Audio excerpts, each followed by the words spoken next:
So today we have verses 15, 16, 17, and 18 lined up. I'll start with verse number 15. I will chant. शरीरवाङ्मनोभिर्यत् कर्म प्रारब्धे नराः न्यायं वा विपरीतं वा पञ्चैते तस्य हेत्वः. So the verse translates to whatever actions one performs by body, speech, and mind, whether right or otherwise, these five are its causes. The five that we just recapped, uh, which were mentioned in verse number 14. So let's take this up word by word. Sharir Vang Manobhi. So Sharir is body, Vang is speech, Man is the mind. So Sharir Vang Manobhi becomes by body, speech, and mind. Yat, that, Karm, action, Prarabdhe is what we start or what we perform. Nar is a human. Nyayam is right. Va or Vipritam, that means not right or otherwise. Va is or. Panch is those five. Ete, these. Tasya, its. Hetva, hetav is causes. So whatever action one performs by body, speech, and mind, whether right or otherwise, these five are its causes. So let's chant it together. शरीरवाङ्मनोभिर्यत् कर्म प्रारब्धे नराः न्यायं वा विपरीतं वा पञ्चैते तस्य हेतवाः. So we read in the previous verse that the five necessary components of any action are the adhishthan, the seat, the body, karta, the doer, karanam, prathik, vidham, different types of instruments which we are mapping onto organs of perception, vidhi, vivid, prathak, cheshta, various and distinct functions which we are mapping onto organs of action, and devam, the Lord, the enabler. So this is what we had done till in verse 14. Now this verse is talking about action, but is specifying the actions of the body, speech, and mind. So the first word, sharir, vang, mano, bhe. So we are talking of the body, mind, and speech. Now you may recollect that in the previous chapter, chapter 17, in the Shraddha Triya Vibhag Yog, or the yoga of distinction of of the threefold division of Shraddha or faith, and drawing your attention to the verses 14, 15, 16, and 17. Right. So there, when we were talking about tapa, right? Tap is the purification which releases energy for effort. We had detailed out at the level of the body, mind, speech, and mind, even there for sattvic tap, and then we had gone on, we had discussed this in detail.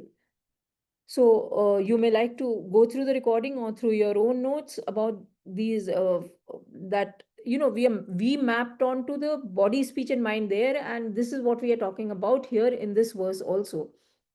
Now, when we talk of the body is the seat of all our instruments and also of our organs of perception, action.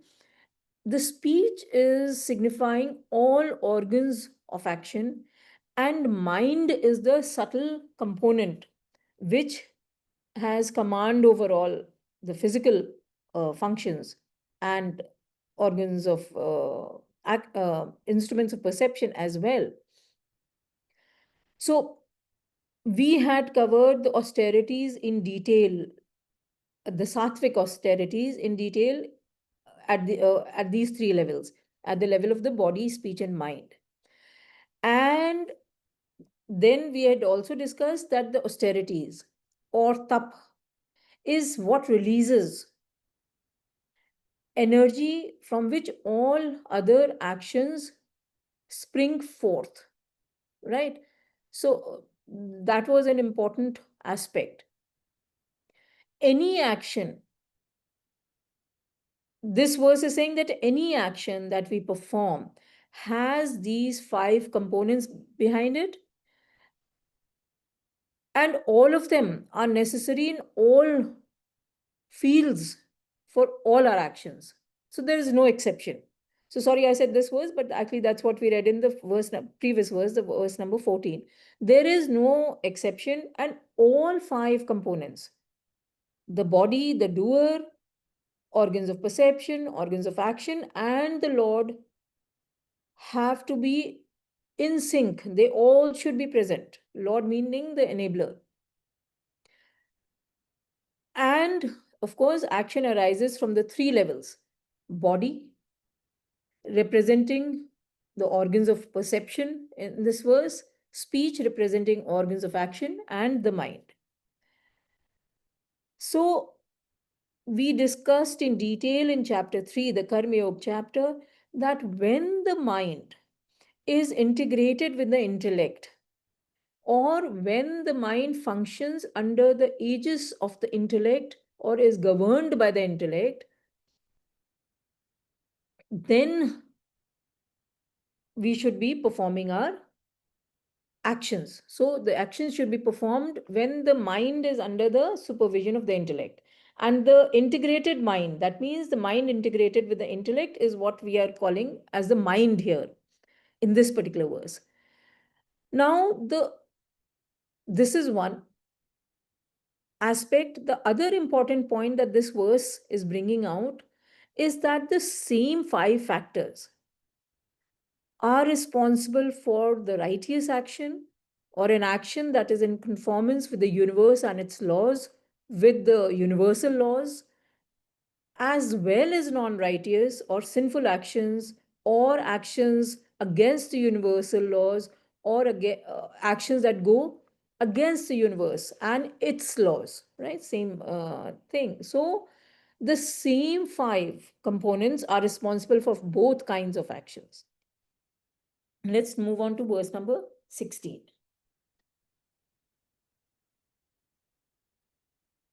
तत्रैवं सति कर्तारम् आत्मानं केवलं तु यः पश्यत्याकृतबुद्धिस्तवान् न स पश्यति दुर्मतिः. So verse number 16 translates to, when this is the case, one who sees oneself as the doer due to undeveloped intellect is one of imperfect judgment.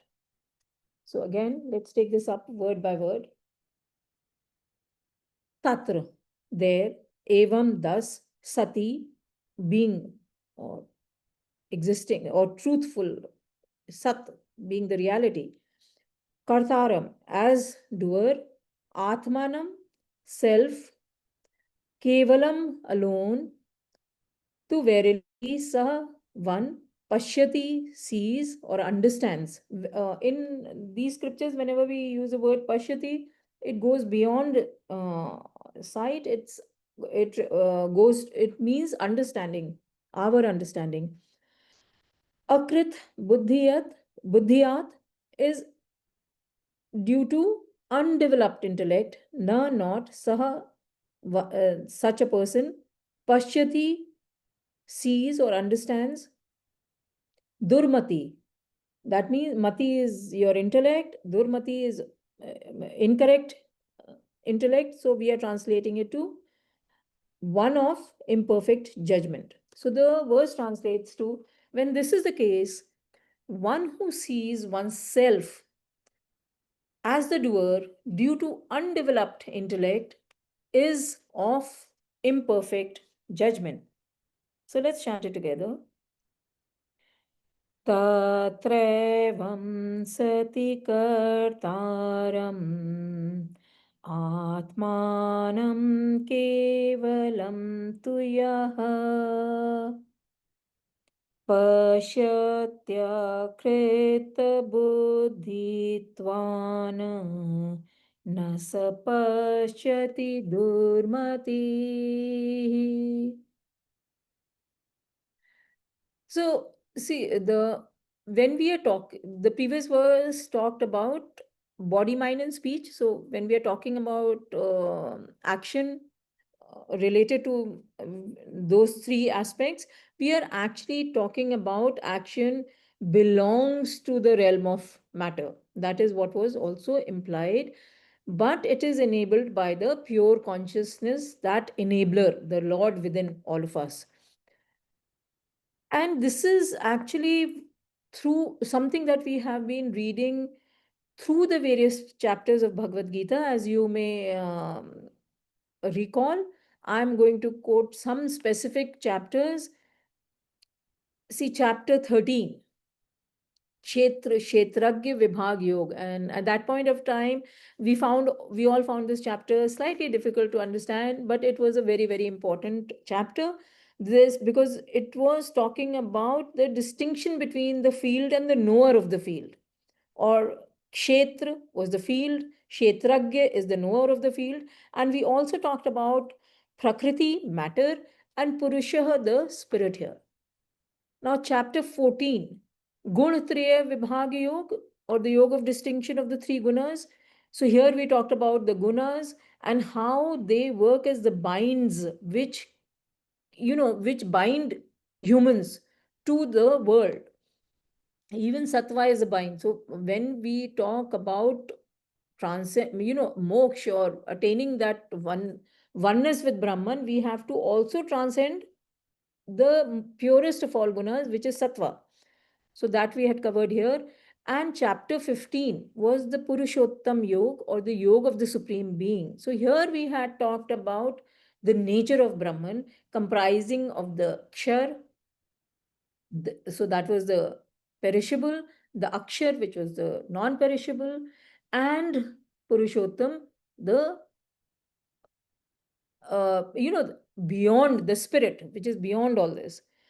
And chronology of action is what? The vasanas produce the desired thoughts, which give result to the desires, and the desires propel us to action. This we have been reading from chapter 3 onwards in detail.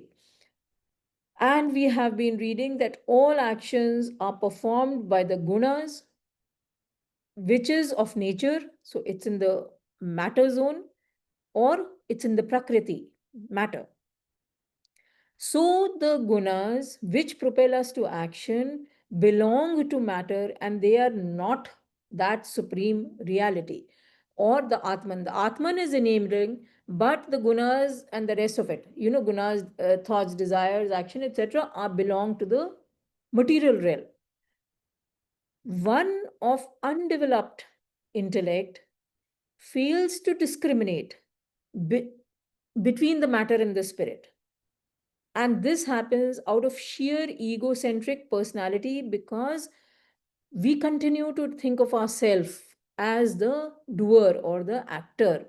And that is what this verse is actually saying. Now, why is it that we consider ourselves as the actor or the doer? This happens when our mind and intellect are not functioning in an integrated manner. That means the mind is going after the desires or the world, and the intellect, which is trying to, which uses discrimination, is trying to tell the mind not to go into the world. But the desire is so overwhelming that the mind, which is a chattering mind, which is, fickle, it doesn't want to come under the aegis of the intellect. So the mind and the intellect, get separated because of desires or our infatuation with the world. So, whenever you see, we should observe and we should understand this, that we are, when the intellect is telling us one thing, that get up early in the morning and go for a walk, exercise, the mind is saying, oh, another 5 minutes in the bed will help me. So, the mind is taking me towards in one direction and the intellect is telling me something different. Now the point is it the mind that is going to win or is it the intellect that is going to win, which will determine the next set of actions, right? We have to train our mind to work under the intellect. So the mind pulls us based on our likes and dislikes, and the intellect tells us to use our discrimination and do what is right for us. When the mind and intellect separate, we become our own enemies. And because we are not listening, the mind is not listening to the intellect, so we have become our own enemy.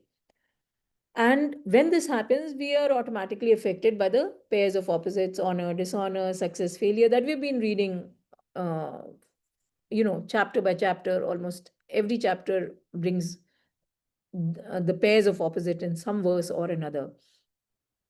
So when this happens, we are not integrated with that Atman. See, it is through the intellect that we will connect with the Atman. So when the mind and intellect have already disconnected, the Atman is also disconnected from us. And therefore, we work out of delusion. So the moment the individual becomes aware of the inner mechanisms and how they play, and tunes the mind and the intellect with the Atman, the individual becomes wise and rises above delusion. Till such time, the person remains deluded. And once the tuning is complete, the person understands that the Atman, the enabler, has nothing to do with our actions, whether they are good or bad. The Atman enables us, but is not itself acting. It's like the electricity, those same examples that we've been taking from chapter 2 onwards, electricity in all appliances, fuel in vehicles.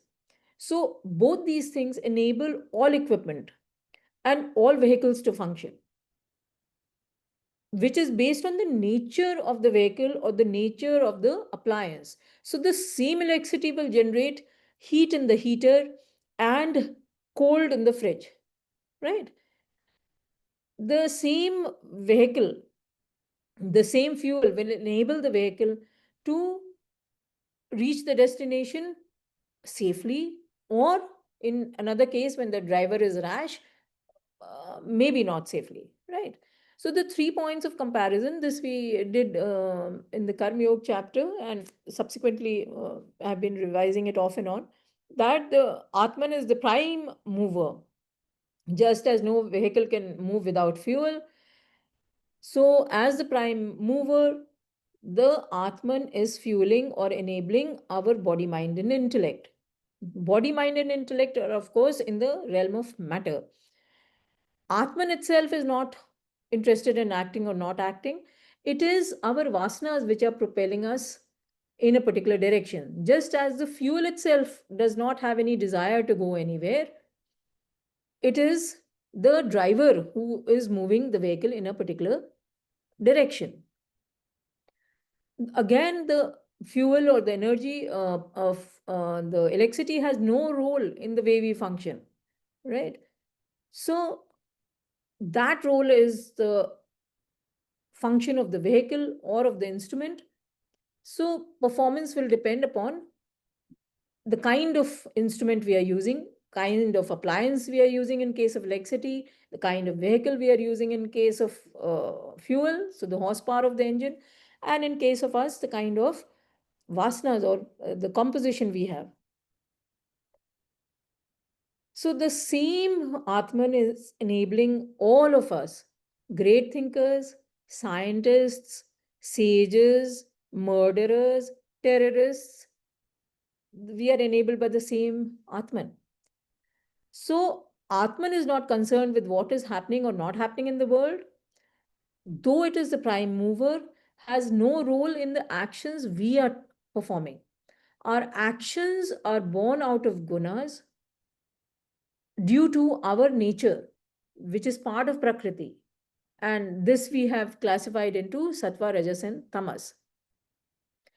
And nearly the same thing was stated by Lord Krishna in chapter 3, verse number 27. Actions in all cases are performed by the gunas of Prakriti. One who is deluded by egoism thinks I am the doer. Let's move on to verse number 17. यस्य नाहं कृतो भावो बुद्धिर्यस्य न लिप्यते हत्वापि स इमां लोकान् हन्ति न निबध्यते. The verse translates to one who is free from egoistic notion, whose intellect is not tainted, even by killing people, kills not, is not bound. Let's take this up word by word. Yasya, who, na not, ahankrita, egoistic, ahankar is ego, so egoistic, bhav, notion, buddhi is our intellect, yasya, who, na not, lipyate is tainting or sticking. We have been again using this word very often in the Bhagavad Gita. Hatva is having killed. Api even, sa he or that person. Iman, these. Lokan is plural. People of the world, people. Na not. Hanti kills. Na not. Nibadhyate bound. Nibandh is a bind, a structure. So nibadhyate becomes is bound. So the verse translates to one who is free from egoistic notion, whose intellect is not tainted, even by killing people, kills not, is not bound. Let's chant it together.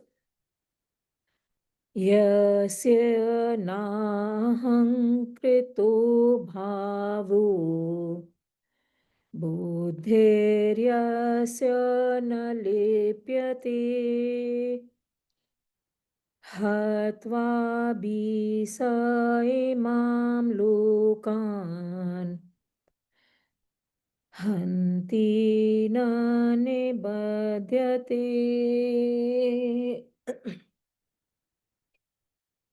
So now the verse is using the term egoistic notion. So when do we become egoistic or we become non-egoistic? See, we are free from the non-egoistic notion when we stop identification with matter, or we do that complete tuning from matter till Paramatman. That is when we become free from the egoistic notion. Till the time we do not tune properly, and we identify with the material equipment, the body, mind, and intellect, we function with egoistic notion. So we then develop motives, a sense of doership, and our actions become tainted. So what is tainting our actions? Motives and selfish desires. And what are the binds? The same are the binds, the selfish desires or ego, because these is what translate to vasanas.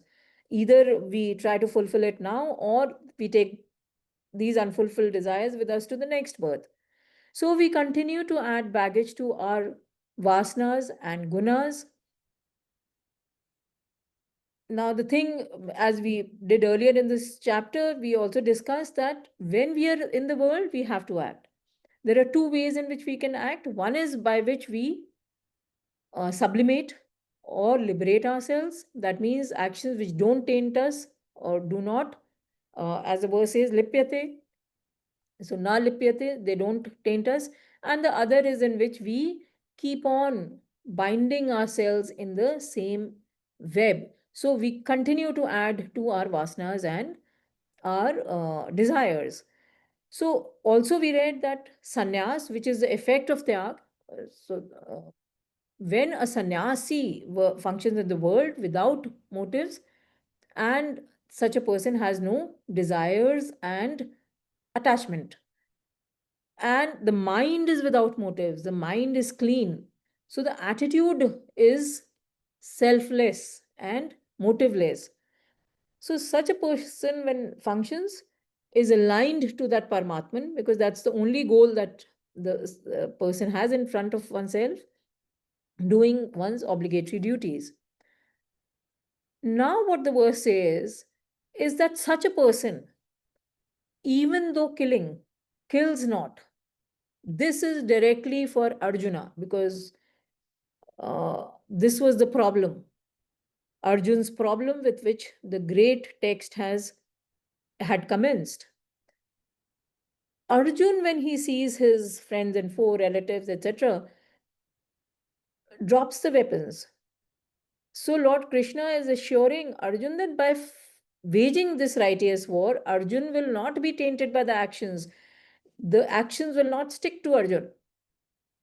And here I would like to take up two verses from chapter 2, the Sankhya Yoga chapter, which are also verses. Some of the verses in the Bhagwad Gita, as I've told you, have been taken from Kathopanishad. So these two verses have been taken verbatim from Kathopanishad. I will read the translation. So verse number 19 of chapter 2 says, one who regards this as the slayer and one who thinks this is the slain, this meaning Atman, that Paramatman, both are ignorant. This neither slays nor is slain. The verse number 20 read, this is not born, nor does it die, nor having been, will never again cease to be. This is unborn, eternal, changeless, ancient. It is not killed when the body is killed. So the same thought process is being articulated in this verse. And how we should also see it around us. See, when a soldier is also killing and a murderer is also killing, right? But the soul, for the soldier, it is an obligatory duty to protect the national interest, or protect the nation, protect our frontiers. So he is killing without ego for the sake of the country. And a murderer is killing to get rid of a person for some egocentric desire. You know, it could be money, or it could be another person that the person wants to get married to, things of what we read in the newspapers these days. So these are egocentric desires. So the same act, this is how the same act changes with egocentric desires and without egocentric desires. So, in case of the soldiers, though he kills, the action is not tainting the individual. Whereas, in case of the murderer, who's also killing, but because it is done with egocentric desires, it is tainting the person. That means the actions are accruing, they will go into the credit debit balance of that individual. And the same thing, when we talk about the consequences, the credit debit balance, it brings us back to verse number 12 of this chapter. Undesirable, desirable, and mixed is the threefold fruit of action that accrues to the non-tyagi, or sorry, atyagi, or non-relinquishers, and never to the sannyasi, a person who has given, who has relinquished the fruit of action. So the fruit of actions accrue only to the atyagi, a person who, to whom the fruit of action has value, has meaning, has not renounced the fruit of action. And such a person is taking the support of the world and not that Paramatman, so is tainted by actions. This is what the verse is saying. Moving on to verse number 18, the last verse for the day, I will chant. ज्ञानं ज्ञेयं परिज्ञाता त्रिविधा कर्म चोदना करणं कर्म कर्तेति त्रिविधा कर्म संग्रह. Knowledge, known, and knower are the threefold impulses to action, while the instrument, action, and actor are the threefold constituents of action. So now let's see word by word what how the verse translates. Jnanam is knowledge. Geyam is what needs to be known. These were the words we had also used, covered in detail in chapter 13. And now we come to Parigyata is the knower. Trividha, threefold. Karma chodana, that means impulse to action. Karanam is instrument. Karm is action. Karta is actor. Iti thus, Trividas, threefold. Karma sangraha, constituents of action. So the verse translates to knowledge, knower, knowledge, known, and knower are the threefold impulses to action, while the instrument, action, and actor are the threefold constituents of action. So let's chant it together. Jnanam Geyam Parigyata Trividha Karma Chodana Karanam Karma Karteti Trividhi Karma Sangraha. So Lord Krishna is in his systematic treatment of action has explained to us the constituent parts that make up action, verse 14, and we discussed how the entire assemblage is of matter only, is in the realm of matter, and we have discussed the consequences of actions performed with attachment and without attachment.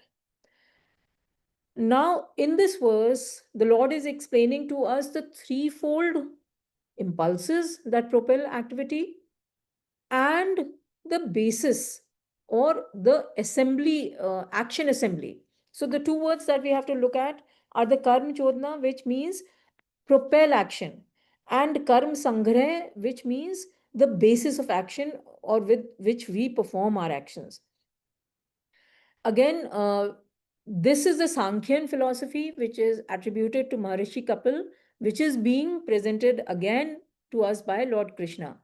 And in the Sankhyan philosophy, action has been analyzed into this structure and the limbs that we discussed in verse 14, the various components and the composition, the as a whole, as a finished product when it is presented before us. So the entire structure, assembly, and the finished product are presented before us in an analyzed manner. Now the threefold factors that propel or motivate actions are the gyan, which is knowledge, or what we have to, the action that we have to do. Geyam is that which is to be known, the object, and parigyata is the knower, right? And this is referred to as the triad of knowledge or the tripurti in our scriptures. So these three factors are necessary and sufficient for knowledge or an experience. So without these three factors, no knowledge or experience is ever possible. And we have to understand this. So the three factors we are talking about is jnana, knowledge, geyam, what is to be known, and the knower, the jnata or the parigyata. So all impulses to act arise out of a play of these three factors. Now, the impulse to act, even if we analyze on our own, if you sit down and think about it, and this is a great contemplation point actually, why do we act? You will come to the realization that either we have a desire, or we have a temptation, indulgence into something, or it is an experience that we have already, memories of the past, something we have experienced and we want to experience it more again, once again. So these are the three impulses to action. Beyond these three, there is no other impulse to action. And the way these three relate is brought out by this structure that we talked about. The components of the threefold factors that motivate action is gyan, knowledge, provides understanding to the gyata, the knower, or the subject, about gayam, the object of knowledge. So the gyata or the knower playing in the field of gyan. So something has to be there to know, right? So that is the field. Again, you will recollect it takes you back immediately to chapter 13, Kshetra Kshetragya Vibhag Yoga. So anyway, so sticking to the current verse, the Gyata knower playing in the field of Gyan knowledge gains for himself Geyam, or the object of knowledge. Or you can also look at it, the experiencer playing in the field of experienced, what is to be experienced, gains for oneself various experiences. Now, try to explain this with a worldly example. The fact that I will get 1 lakh rupees at the end of the month, or my remuneration, by the organizer, by my employer, motivates me to work. This is one example of the way these three relate. Another example is information or knowledge or discovery of gold in various parts of the world leads to gold rushes to that place. Awareness of importance of winning an Olympic medal motivates the sports person to practice for long durations, maybe years. So the important point is that the impulse to action, once arisen, has to have a field in which to act in. And this field is actually forming the basis for action, which we are using the word karm sangrah, the last word of this verse. This is the triad of action, the three components or the assemblage which produce the action. And the three components that are mentioned here are karnam, the different types of instruments, karta, doer, and karm, action itself. All three are required. So, for example, if you are in deep sleep, the karta is not there. So, no action is taking place really. When we are undergoing a surgery under chloroform, again, there is no doership. The karta is missing. So, these are the three factors or components that this verse is mentioning. And these three are the same as the 5 components that we had mentioned. What are we missing here? So 5 components were covered in verse 14. 3 of them I mentioned here. The 2 that are not mentioned here are the seat, which is the field actually in which all these instruments and the intellect and everything is residing or place, and the Lord, the pure consciousness, which is enabling the entire system to manifest or to function. So now if we go back to our that remuneration salary example.